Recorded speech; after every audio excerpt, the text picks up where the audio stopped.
often crisis or an issue is a great opportunity for learning because, in a way, it's your body telling you, stop doing that. This is not working. Do something else.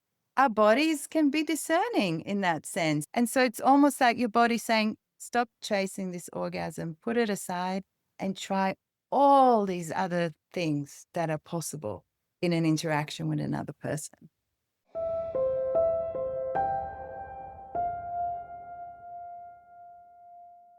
Hello, and welcome to the Brilliant Body Podcast, where we explore the art, science, and philosophy of reclaiming somatic intelligence. I'm Mezey, host of the podcast, and a body-based practitioner for over 40 years. In this forum, my brilliant guests and I explore what it means to truly be rather than have a body. So join us and reclaim your body's brilliance. My next guest, Uma Furman, is a somatic sex educator who's been exploring the intersection of embodiment, sexuality, and spirituality for almost 3 decades. She's an avid explorer of erotic embodiment and has studied and practiced Tantra, Taoism, shamanism, and modern sexology.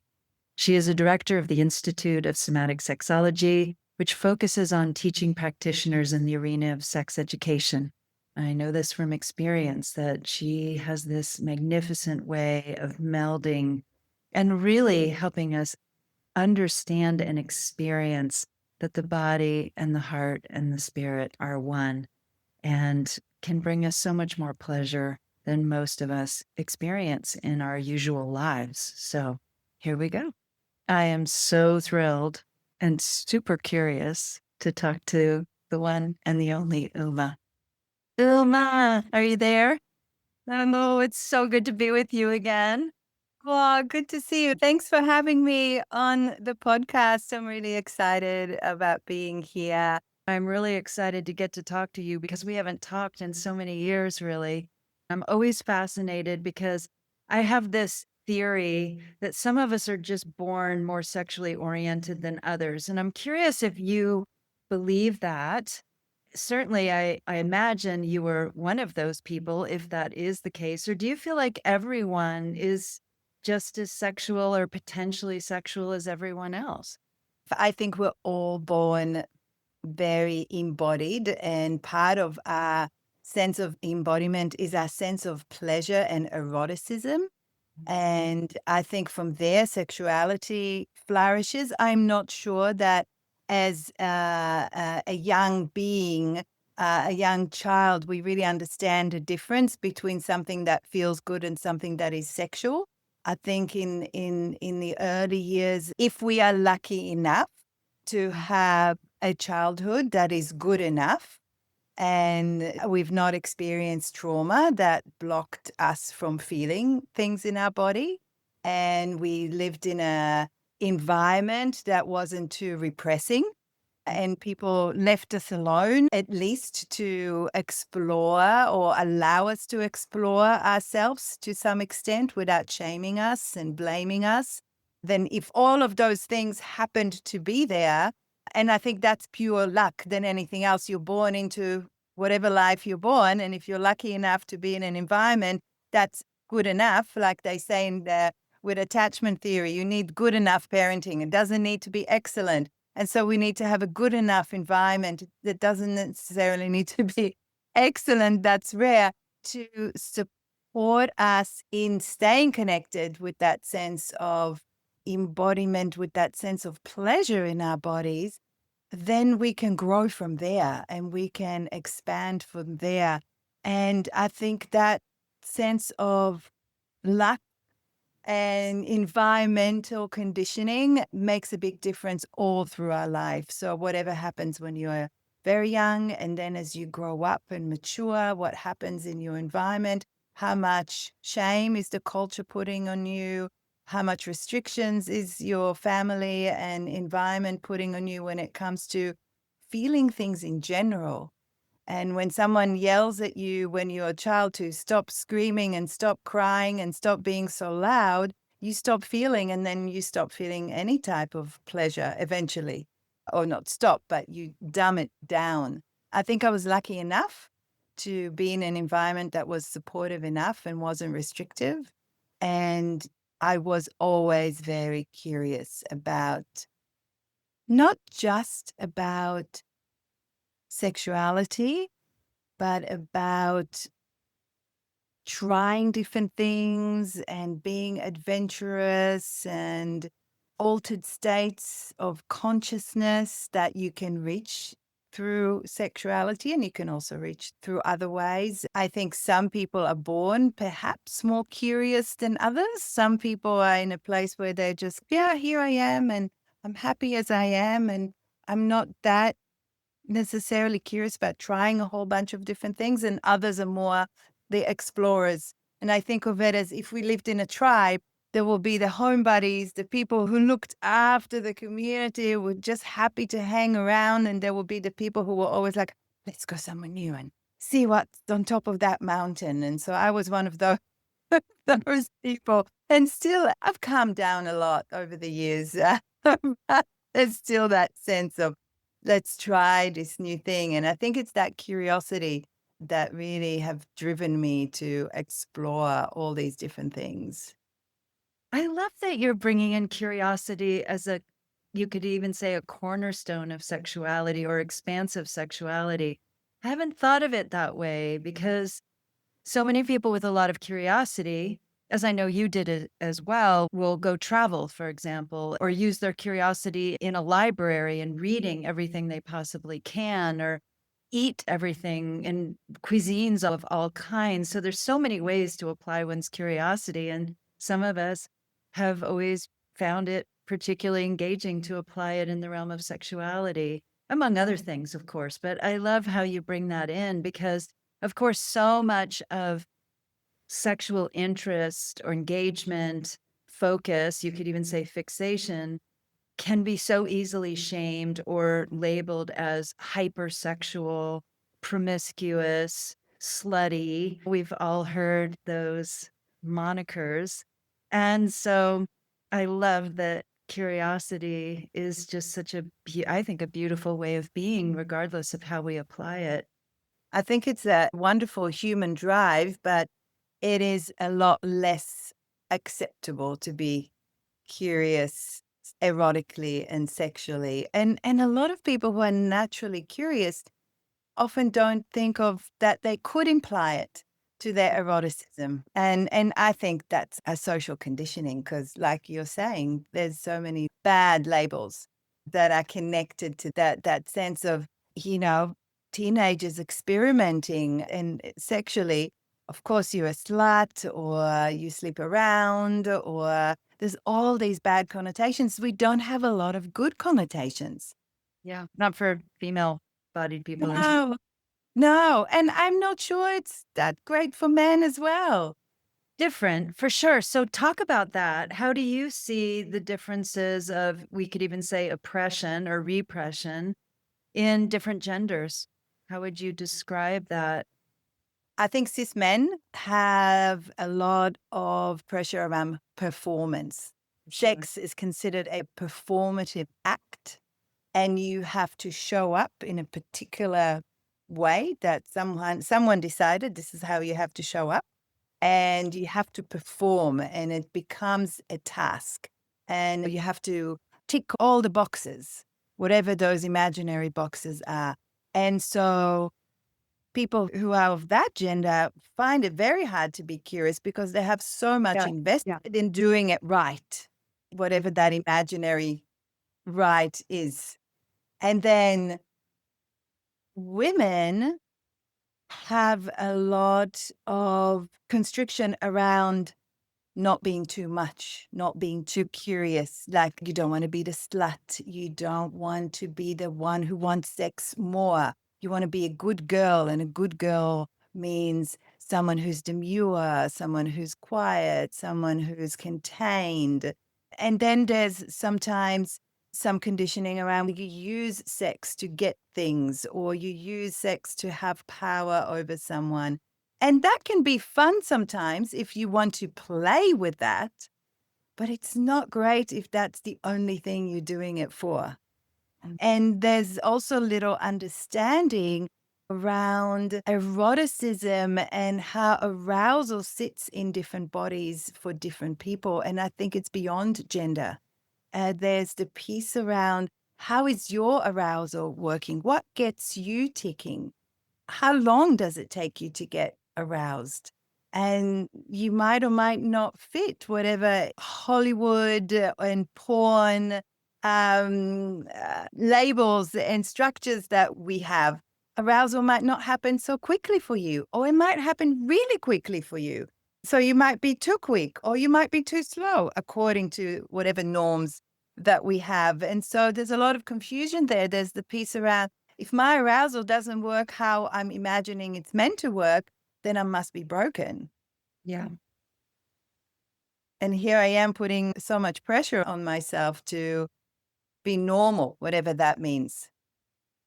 I recently went to a sex party. Speaking of curiosity, I'd always wanted to go to one, and a friend invited me. What was that like? It was fascinating. I wrote a blog about it, and I was surprisingly unaroused by it. I walked around, I observed, I spoke to several people, and something was so missing.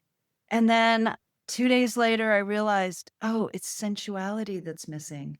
People, even in Los Angeles, in a sex positive world or culture, were so genitally oriented. No matter what the pairing was, no matter what the actual act was, it was all super genitally oriented. There wasn't much touch going on.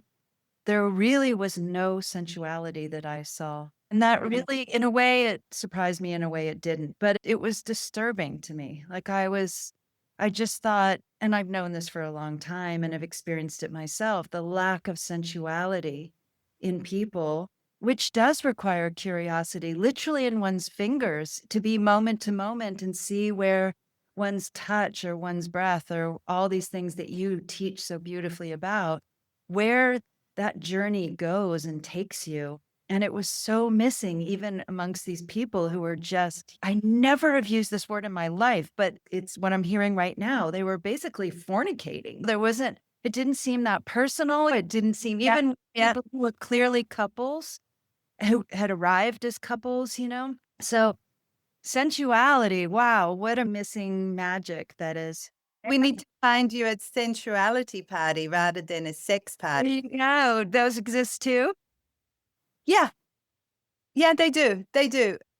There are different subcultures within the sex positive communities, and there are people who are more interested in the sexuality than the sexuality, who are more interested in the touching and the feeling, and they're interacting, and less interested in the hardcore penetrative sex bit.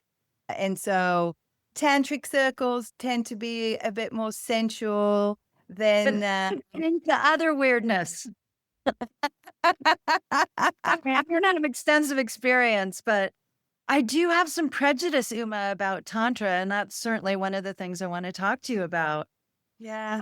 I think of it as being constrictive in a different way, that there's still a prescribed, there's an aesthetic, there's a way of behaving, there's a way of speaking, there's a way of sitting and standing and breathing and touching. It's all feels so restrictive to me. I don't know. I could be completely wrong, but I'm not attracted to it either. So tell us about Tantra for people who don't know about it and bust my myth. Look, in some circles, I agree with you 100%. Tantra is a spiritual tradition that originated in India about 5 or 6,000 years ago. It was created as a subculture that was very much anti-establishment and anti-religion, and it was spiritual rather than religious. And the idea of it was that instead of the cultural, the norm, the religious norm that you have to suffer in this world in order to be enlightened in the next world, get to heaven, reincarnate, whatever religion was saying, they came up with the idea that God or the divine is right here and right now and in your body. And all you have to do is find access to it, Mhm. access your own divinity. It is not about someone or something being bigger than you. It's all about you accessing your own sense of divinity. And I love that sense of love, that sense of self love that this tradition teaches us. And when it was conceived, who knows what they were really doing? The Tantra's scriptures, they're written like poetry. Mm. They're written in riddle. It's really up to whoever reads it to try and intercept and understand what that was actually saying. And the tradition was that you had a teacher that you might have worked with, and they would give you some practices, and you will try them out, and then you will adjust those practices and play with them and make them your own and do them on your own. And then maybe if you were lucky enough to find someone else who wanted to practice with you, who somehow matched you, maybe you did it with them as well. And there were group practices that were created as well for people who gathered mostly in secret because they had other lives and they belonged to castes and religions that didn't really allow this exploration. And sex was actually a small part of tantric practice. The idea of tantric practice was to strip away the ego, to do things that humble you, the idea that there's no right or wrong, there just is. And they did some really out there things, like they did a lot of their rituals in the burning guts as a way of not being there in secret, and ate out of skulls and did rituals with urine and feces and blood. And it wasn't just, it was a way of accessing this altered state, but it wasn't what we are experiencing now. And then some of these teachings came to the West in the 50s and the 60s, mostly a lot in the 70s. And we call those Neo Tantra, the new Tantra. And people brought them from the East into the West and adjusted them for the Western palate. They also somehow created this subculture of a certain way to speak and a certain way to sit, and the flowing robes and the deep breaths and all of this and all of that. Take it or leave it. And sometimes it's also very dogmatic. Who decided? It's got to be like someone decided between then and now that we have to sit like that and do this and do that. You don't have to. You can do whatever you want, really. That nothing's set in stone. And there are spaces where these practices are a lot more free and a lot less dogmatic. And there are places, like you're saying, that are just like, if you don't fit, if that doesn't actually resonate with you, you feel like a complete outsider, Yeah. and it doesn't work. I think it's also Neo Tantra is a little bit limited from the sense that it has to be binary. You must work with another. If you're a woman, you must work with a man and he must complete you. What if you don't want to? What if you want to work with yourself? What if you want to work with another woman? What if you don't identify as a man or a woman? Don't you have a space there? Yeah. One of the many things I love about how you work and how you teach, and I assume how you practice and experience your own personal life, erotic life, is that it's so individual, that you really celebrate the individuality of any given being on any given day or in any given moment, and how our eroticism is constantly changing, evolving. And that's part of it, is noticing in any given moment what it is right now. Mm. And will you talk more about that so that people can really feel more encouraged to just be with whatever they are and however they're feeling and whatever's actually happening for them? Because that's my jam. That's what I really love to advocate for and experience myself, is just the authenticity of what's happening and bringing together the intensely human that can be so messy and so vulnerable and so idiosyncratic and historically fraught with all the things we've experienced, and bringing that together with somebody else's messy humanity while we're discovering and expanding this sense of the divine. So, would you talk to us about how you actually do that with clients, for example, in your professional work or your personal experience? Well, the first step is figuring out what's going on for you. And that's a big piece.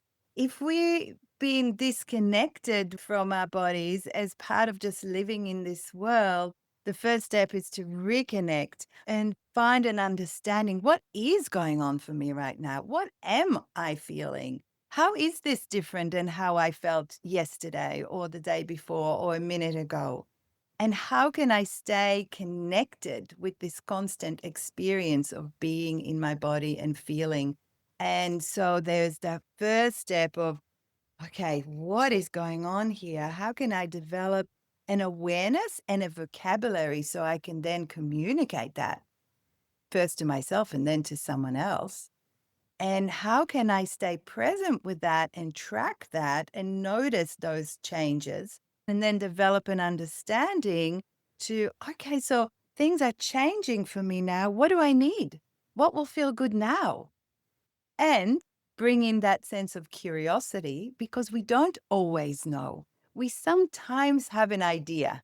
So things are changing for me. All right, I think maybe I can try this, or I think maybe I can try that. And with my clients, that's one of the biggest pieces that we work on. Let's figure out what's going on. Let's connect and let's go on a little experimental journey and try different things and see what works. And the more you do that, the more of an understanding you develop around what it is that you need, around what could make things feel even better. And that is especially important as we go through life because our bodies change constantly, physically, emotionally, hormonally. We mature. There's so many things. There's so many variables, and we expect our bodies to change in many ways, but there isn't a lot of understanding around the fact that it changes when it comes to our sexuality, to our eroticism, to what feels good. What felt good when you were 18 will be different to what feels good when you're 25, 35, 55, and so on and so forth. And a lot of people that come to me get to me when they get stuck. So they got away with the same thing for quite a long time until it didn't work anymore. And then they think, oh my God, I'm broken. It doesn't work anymore. And it's always such a joy to help people figure out, no, you're not broken. You just like something different. Let's figure out what that thing is and let's continue figuring out what Mm. those pieces are. And that stops things from getting boring. That stops you from getting stuck in your head if you have the tools to tune in and to really feel it into all those changes that are going on constantly. It's a fascinating space. And there's endless possibilities there and endless pleasure. But if you do the same thing all the time while your body is constantly changing, you will lose touch with your body. And then it will become kind of pointless, boring. Okay, it's working, but I'm not getting that much out of it. I love how you're describing this classic rut that people talk about getting in after they've been with the same person, perhaps for a long time, as actually an incongruency. That it is the disparity between this historic habitual way of being and the truth of the ever changing present. That is fantastic. Love that.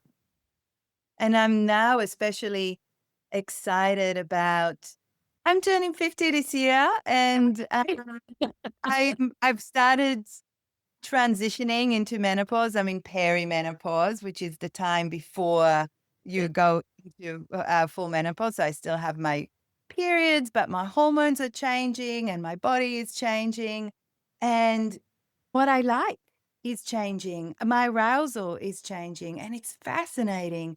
And I'm excited about discovering the newness that is my body. Is there's a lot more calmness around my eroticism. There's less urgency. It's a lot more expansive. But I see so many women who are just devastated that they've lost what they've had or are losing what they've had and have no idea that there's other things to gain in the future because we have such stigma around this age and around menopause that once you stop being reproductive, your reproductive organs stop working in the same way, that's it, you're done. Hang up Yeah. your G-string, put on your pajamas, that's it. You don't deserve to have pleasure anymore. Uh, and this is it's a big piece, it's a big cultural norm, and people are in tears sometimes, and they come to me saying, "Is this what I'm meant to be feeling? That's not right, that's not fair, I don't want this." And you don't. That's not true. It's not true. Sex has only gotten better for me as I've aged, and I'm 63 now. And it's a big evolution, and it's a really rich, deep adventure and exploration. And it is more vulnerable in some ways, but it's exactly vulnerability that is the seed and also the juice of sensuality. And so, back to what we were saying before, if sensuality isn't celebrated or even allowed or isn't valued, then there isn't going to be all the touch and all this other opportunity, obviously, for arousal and the erogeneousness of the whole body potentially.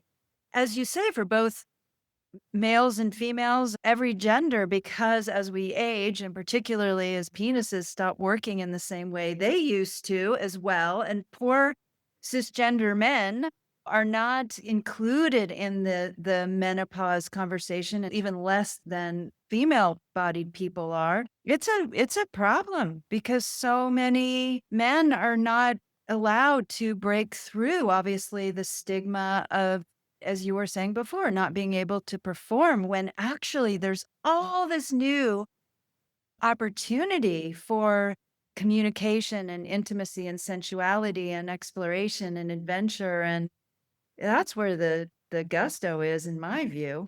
Who cares about performance? What's that even got to do with anything to do with sex?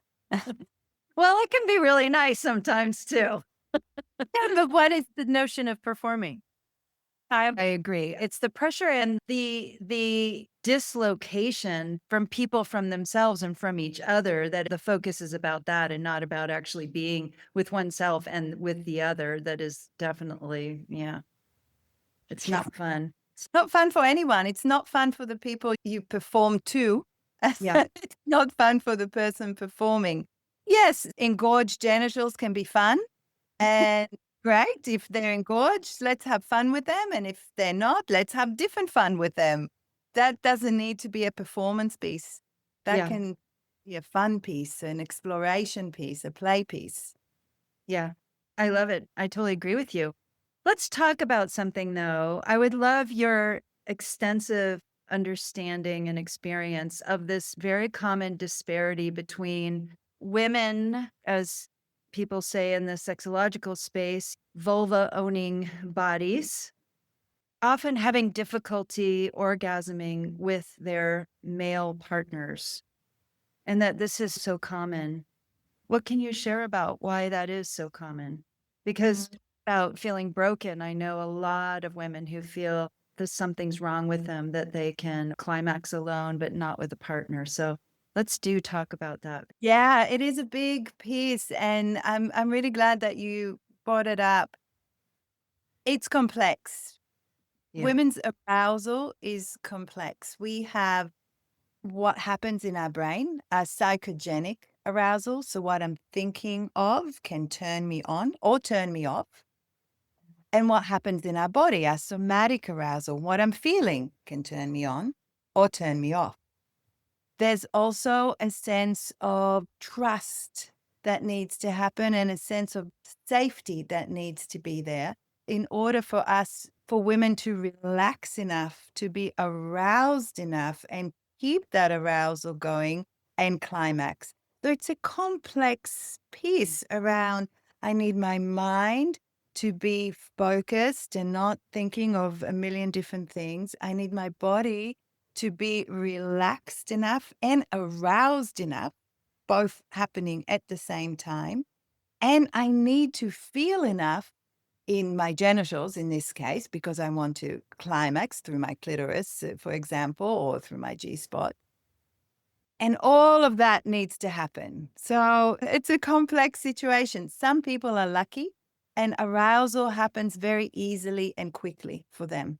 I think that's how we're wired. Some people are wired that arousal happens very easily, very quickly. With women, it's considered a great thing. With men, it's actually considered a terrible thing. So the same thing happens for women and men.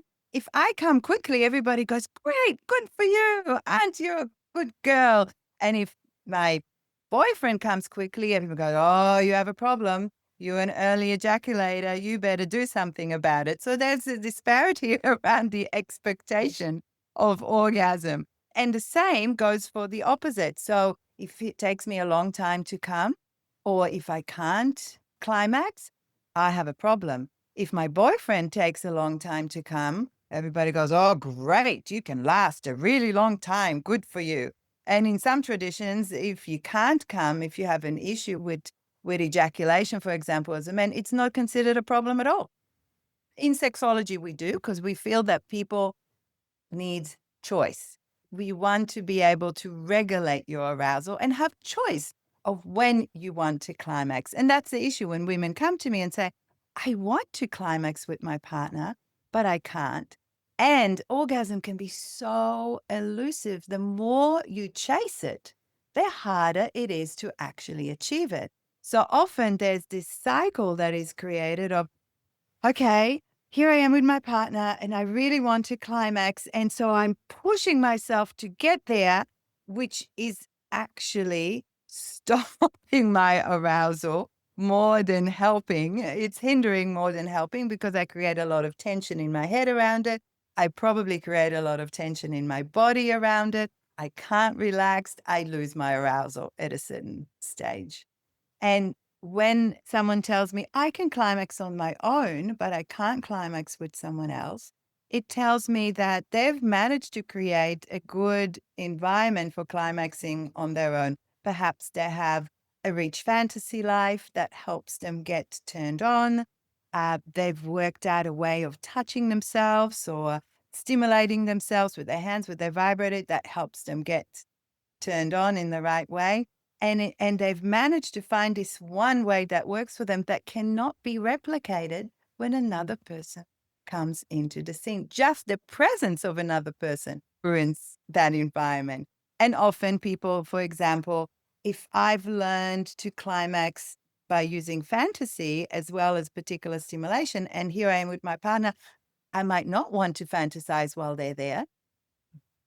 There goes half of my arousal. So it's not that it's not possible. It takes a little while to figure out how do we create new neurological pathways that are different to the one that you've created probably very early in life. And it's very malleated. How do we create new ways to create arousal in the body that will eventually lead to climax? So the first piece is actually putting climax aside and saying, yes, that's the intention, but we're not going to chase it. There's no point. It's just going to create too much tension. What we're going to work on is how to feel, to start feeling arousal and how to bring that arousal up more and more in the body with your partner. And that requires communication and that requires experimentation and curiosity and a lot of guidance from someone who has some ideas, who knows perhaps a little bit more than you do. Ideally, not your partner, because you don't necessarily want your partner to become your therapist. Mm-hmm. That can create a funny dynamic because a lot of the times what I hear is, I can't climax. My partner is trying so hard. And that's even creating more tension at the space because he's working really hard. She's working really hard. Nothing's going to happen. And so it's actually taking it back into a place of let's enjoy ourselves. Let's feel the pleasure. Let's allow that relaxation, the arousal. Let's build the trust. Let me allow that vulnerability and that openness to be there in the space. And eventually the climax will happen as a side effect rather than as the goal. Yeah. And I think it's a great opportunity. Often crisis or an issue is a great opportunity for learning, because in a way, it's your body telling you, stop doing that. This is not working. Do something else. Our bodies can be discerning in that sense. So, yeah, stop chasing that orgasm. Get your whole body as sensitive, like you said before, as your genitals. Let's work on other erogenous zone. Let's create some erotic tension between us. There's so many other things to do. And so it's almost like your body saying, stop chasing this orgasm, put it aside, and try all these other things that are possible in an interaction with another person. So beautiful, Uma. I have so many things to ask. So you said it's probably best, in a perfect world anyway, to have another person, like a third party who's a professional, who's knowledgeable, who is impartial, who won't take things personally, who you can hopefully feel safe with, who can help regulate you if anxiety comes up, these kinds of things. We got to talk about legality.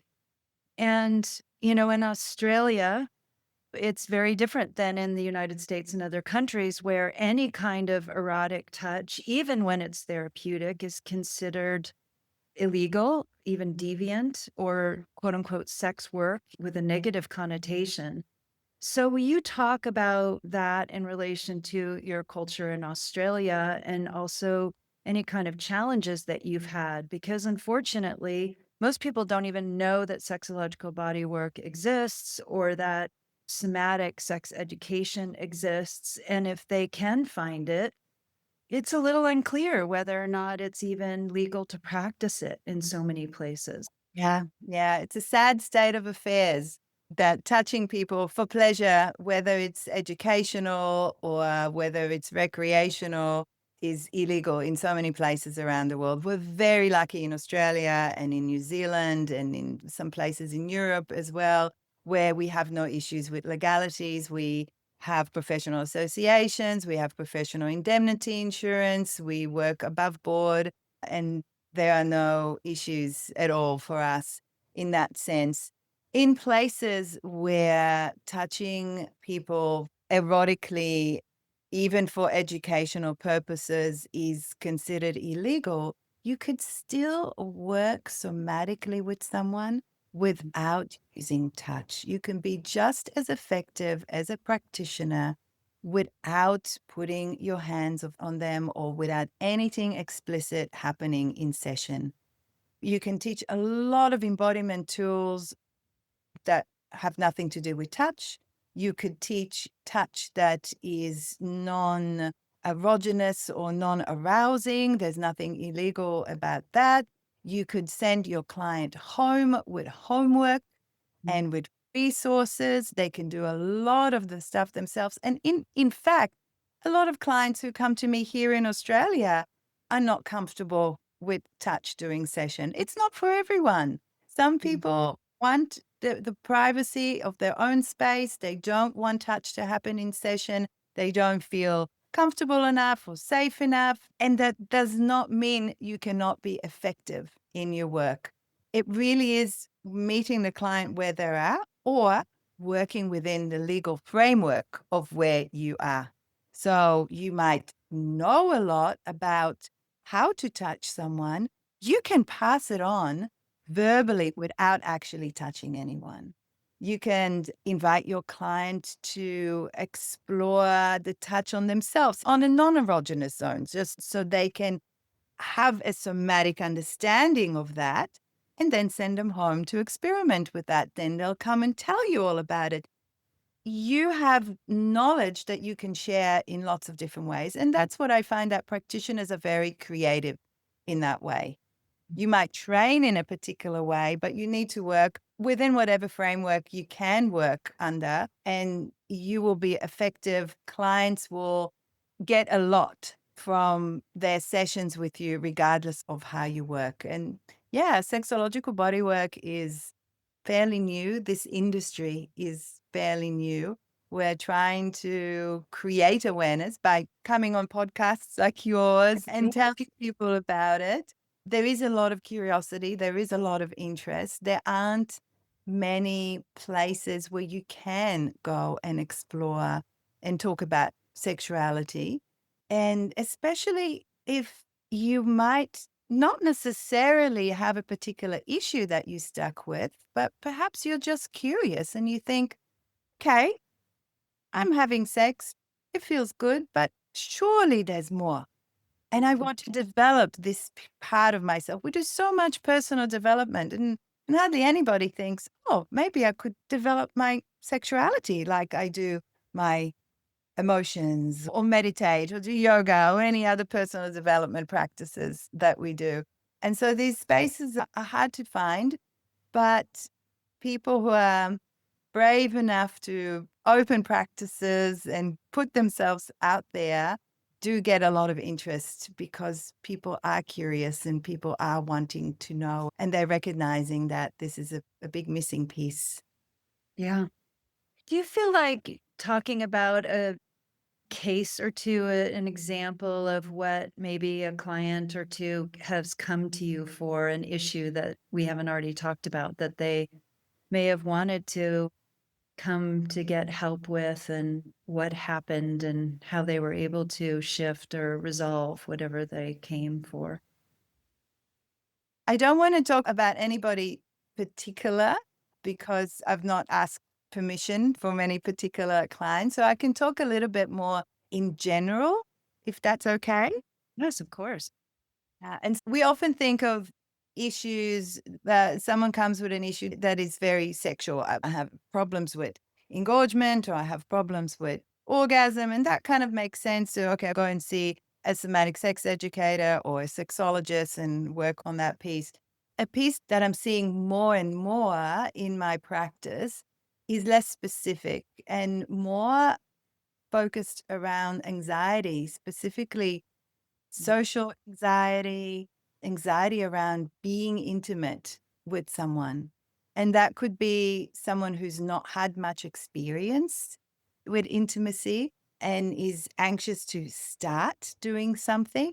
Or it could be someone who's been in a long term relationship that dwindled and eventually intimacy completely disappeared. And then they might have transitioned out of that relationship and they want to find other people again. And here's this anxiety of, I don't know where to go. I don't know what to do. How do I even meet someone? And when I meet someone, what do I do? And the piece is the more anxious we are, the less likely we are to feel pleasure or feel connection. And there's a good chance that our bodies are not going to function the way that we want them to function. So we might not get aroused, we might not get engorged, we might not feel anything because we'll be too stuck in our head in our anxiety. I find a lot of joy supporting people who come with these pieces because again, it's a wonderful opportunity to learn some new skills around being in your body and learning how to regulate your nervous system. And so working with someone on a few different elements of how do we regulate the nervous system and calm the nervous system down, that we bring the anxiety down enough that you can feel excited but not anxious, because they're very close friends. And that's a very common thing. Oh, I have a date with someone. I'm really excited. Oops, now I'm really anxious. And now I've lost it. And I lost my thread of arousal or excitement because I've fallen into anxiety. So how do we bring the body back? And how do we bring the mind back into a state of excitement that isn't anxious? And then how do we create a conversation with the other person around it and be open and honest and clear? And how do we figure out, you talked about how sex is different for you now and how as you mature, you're more vulnerable and you're more expansive. And I think that can happen in many stages in life. And that sense of, I'm meeting a new person. I need to understand my body better so I can understand how can they connect with me in a way that makes me feel vulnerable, but not scared, that feels comfortable for me, but still is exciting enough for me. And that goes all the way down to, oh, how do I want them to be with me? Do I want them to sit next to me rather than on top of me? Do I want to have a communication around, oh, let's not have sex today and just touch each other and kiss each other so we can progress slowly? How fast or slow do I want to make this situation? What parts of my body could feel really nice if they touch me? And what other parts could feel really anxiety provoking if they touch me? So, what are some things that I need to put aside for a little while until I feel comfortable with that person? What kind of conversation, what kind of intimacy can I create with them that will help me feel really juicy rather than petrified? And so, there's a lot of experimentation there and a lot of trying different things to help a person find their pathway. Yeah. It's finding the pathway to pleasure and out of that sense of anxiety. And I don't think modern life is helpful in that situation because the world is so upregulating and everything is so anxiety producing. I'm not surprised so many people are anxious about the thought of meeting someone new and potentially being intimate with them. I can see how that could be a completely terrifying thing. And at the same time, we want it because we're human and we like to connect with other people. Yeah, it's so unfortunate when we need the resource of sexuality and sensuality the most, when the world is as frightening a place as it is right now, and probably is only going to get more so, at least temporarily. Sex could be used in such a positive and affirming way. And it's just unfortunate that it tends to be the first thing to go for people when they're anxious. I don't know if you agree with that or not, but it seems to be a common thing because, again, there's this emphasis on sex equals performing. And when there's anxiety, rather than bringing it in as part of the authentic experience of that sensual erotic exchange, it becomes run from, it becomes avoided. And so people just stay, as you say, upregulated and caffeinated and rigidified and freaked out and isolated. It's just, it's tragic, really. Since not everybody can either find or afford a somatic sex educator or sexological body worker, is there anything else you would add to what you already just contributed about how partners could do more of this exploration on their own?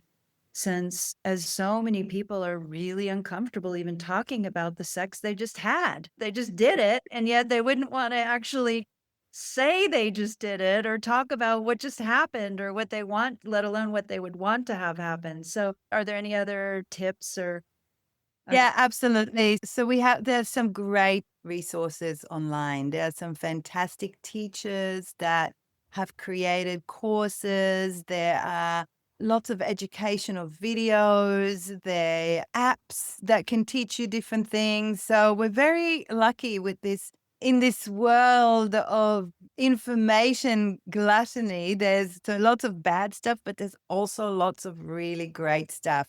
And I think the internet can be a wonderful teacher. And if you can't afford or you can't access anybody one on one, do an online course, download an app and play with it together. It does take that courage of, okay, let's start a conversation or let's step into something, but have an adventure together, learn something new that has to do with sexuality together so you have a common field. So, in a sense, if it's too hard to talk about all the stuff that's not working, let's just create some new stuff that might work for both of you. Learning a new practice, a new methodology. All you have to do is go on YouTube and Google sex education and just see what grabs you. There will be hundreds of people talking about lots and lots of different things. Listen to podcasts and see what grabs you there. There's so many online resources. There are also books. It can be fun to choose a book and say, okay, we're going to read this book together. And some books have exercises in them. We're going to do some of those exercises. The only thing to say about those things is don't get too hung up whether you're doing it right.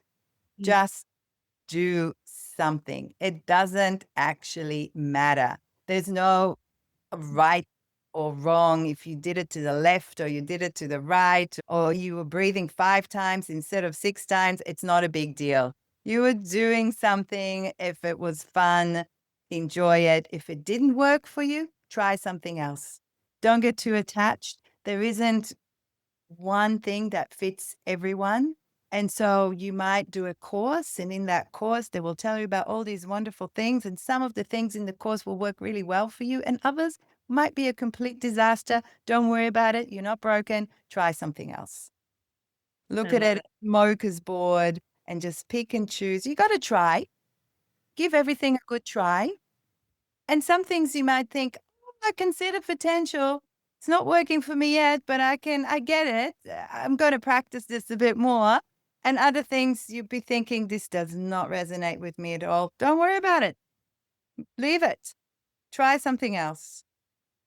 We'll definitely put some links in the show notes. And if you have some you want to share of other people's work, that would be great. And of course, speaking of courses, I would love for you to talk about the courses that you're offering in the Institute, because there are going to be some people listening who would be really drawn to studying this work and providing this work to people.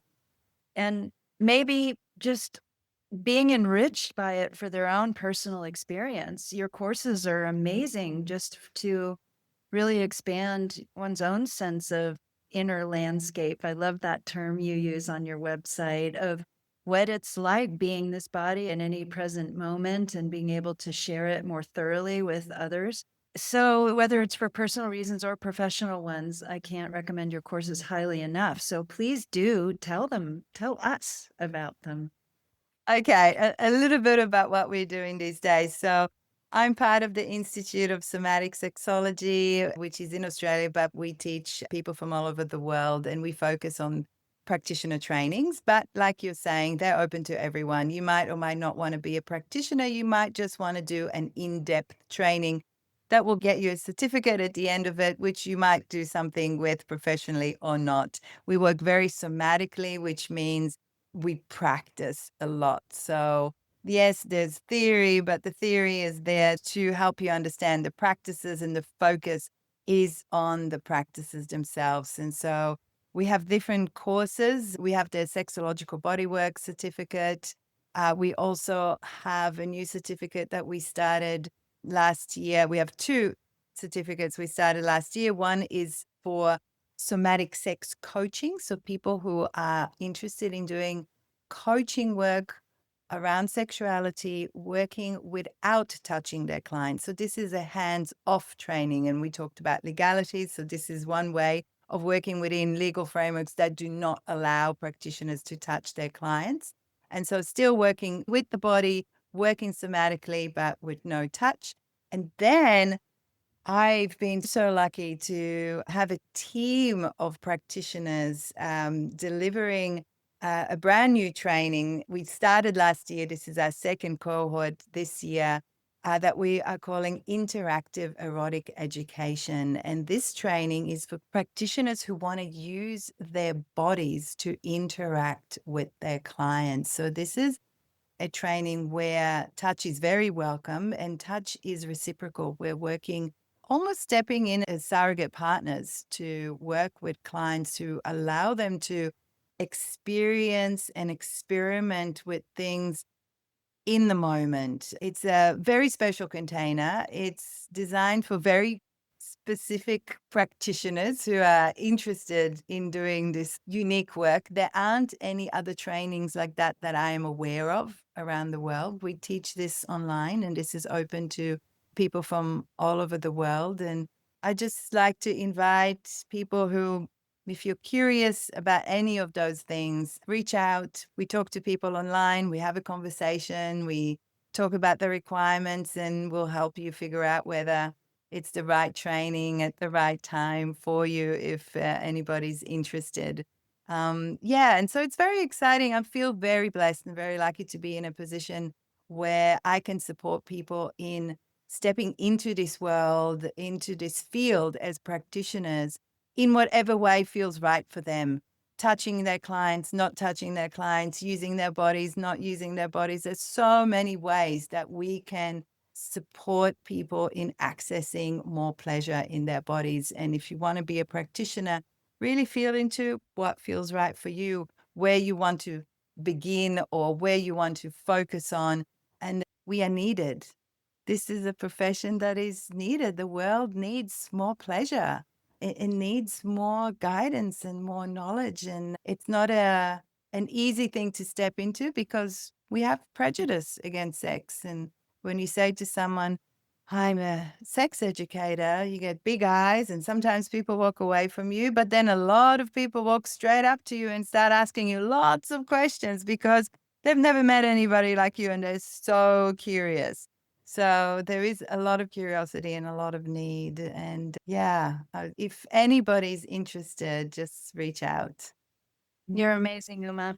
I so admire you and all of the work that you and your colleagues are doing down there in Australia. And as you say, all over the world, because I couldn't agree with you more. I think healthy sexuality is the key to peace on planet Earth. I really do. And I am so grateful to you and inspired by you that you continue to spread that peace and healing throughout the world.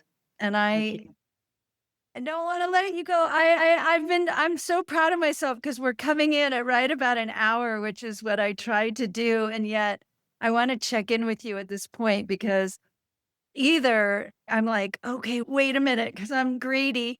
I want to check in and see, do you feel like cooked and done, or do you feel like you might want to do a meditation as a little mini episode for people to help them experience their own sensuality or inner landscape, as you say?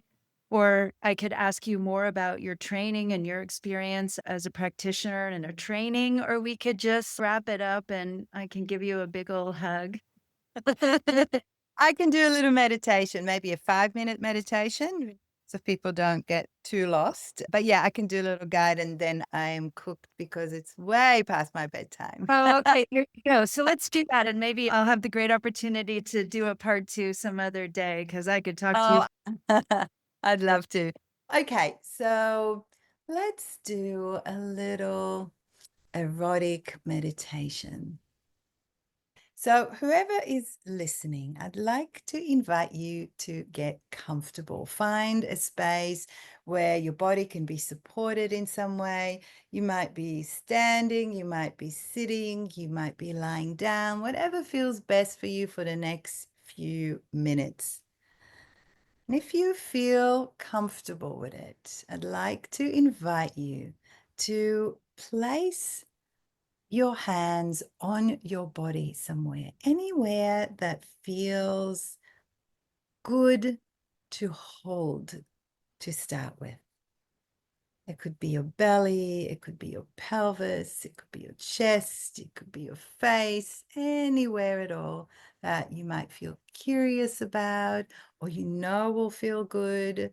And let your hands just rest on those parts of your body. And now let's invite a deeper breath into the body, inviting your belly to expand as you're breathing in. Let your chest expand as well. And let the air fall out of your body as you exhale. Take a moment to connect with this expansive breath. And have the intention, and it's just an intention. You might or might not stick to it the whole time, but let's have the intention of staying with a deeper breath throughout our practice. The more we breathe, the deeper we breathe, the more access to sensation we have in our bodies. And as you breathe, take a moment to notice your pelvic floor, those muscles around your genitals. And see if you can have the intention of letting go of any tension around your buttocks, your thighs, and your pelvic floor muscles, those muscles that hold your genitals in, that you can sometimes squeeze, especially when you need to go to the toilet and you can't and you're squeezing them. Let's try and do the opposite and relax them. And this might just be an intention. You might not notice any movement in those muscles. It might just be an intention of relaxing all of the muscles in our pelvis right now. Now, wherever your hands are, let's bring the attention back there. And I'd like to invite you to start letting your hands move around your body, exploring the contours and the texture of your body. Let them move wherever they want. Imagine that your hands have a mind of their own, and they're roaming around the landscape of your body. Imagine that they can breathe, and they're breathing in the sensation. Focus your awareness as much as possible on the sensory receptors of your hands and the places on the body that your hands are exploring right now. That connection between hand and body. Notice what that sensation is like. Breathe it all in. And there's nothing it needs to feel like, nothing it doesn't need to feel like. Remember when we spoke before about curiosity? Maybe we can harness that sense of curiosity here, thinking, this is what it feels like when I'm running my hand along my belly. Don't judge it as good or bad, right or wrong. If you notice any criticism around your body, very lovingly, very gently, let that criticism go and come back to the sensation. What does it feel like as my hands are roaming around, as my breath is deep, as my mind is intending to stay as focused as it can on the sensation?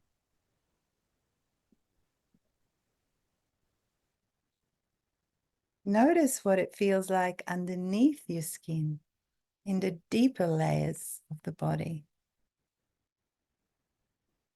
What are you feeling underneath those areas that you're touching, in the muscles, in the bones, in the organs?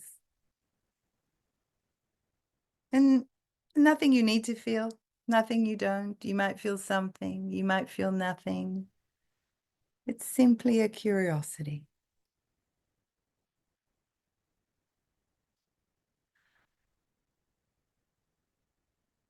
Let's continue exploring just a little while longer.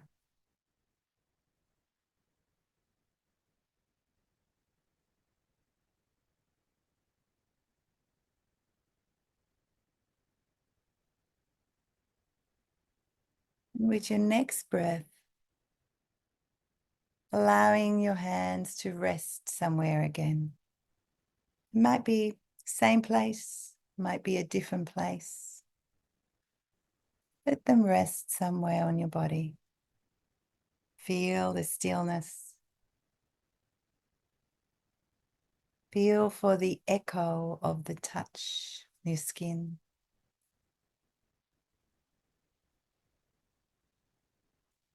Feel for any other sensations or emotions that might be present for you right now. And remember, nothing you need to feel, nothing you don't. You are perfect, just the way you are. Adore you, Uma. Thank you so much for having me, Ali. It's been such a pleasure to chat with you today. Thank you so much for tuning in and sticking around until the end. We hope that means you enjoyed today's episode. If so, we'd be incredibly grateful if you could share it with a friend, leave a review, and rate the podcast. It really helps us reach more people in our mission to expand the global understanding and experience of body brilliance. Our events and content remain free in our effort to expand the meaning of intelligence, but we do gratefully accept donations to help with our podcast's operating costs. You can find the link in our show notes. And while you're there, check out all the resources, gifts, definitions, photos, events, and tools we've included to help you dive deeper into today's topics. You can also visit www.thebrilliantbodypodcast.com for a complete list of episodes, body meditations, and many more brilliant things. And if you're curious to explore more ways I help bodies to reclaim their brilliance, visit my website at www.alimezey.com. And lastly, a huge hearty thank you to my co-producer and editor, the brilliant Florence Popoff, and to Blair, Mr. One-Man Band Wilson, for our theme music. Until next time, stay curious, stay connected, stay loving, and reclaim your brilliant body.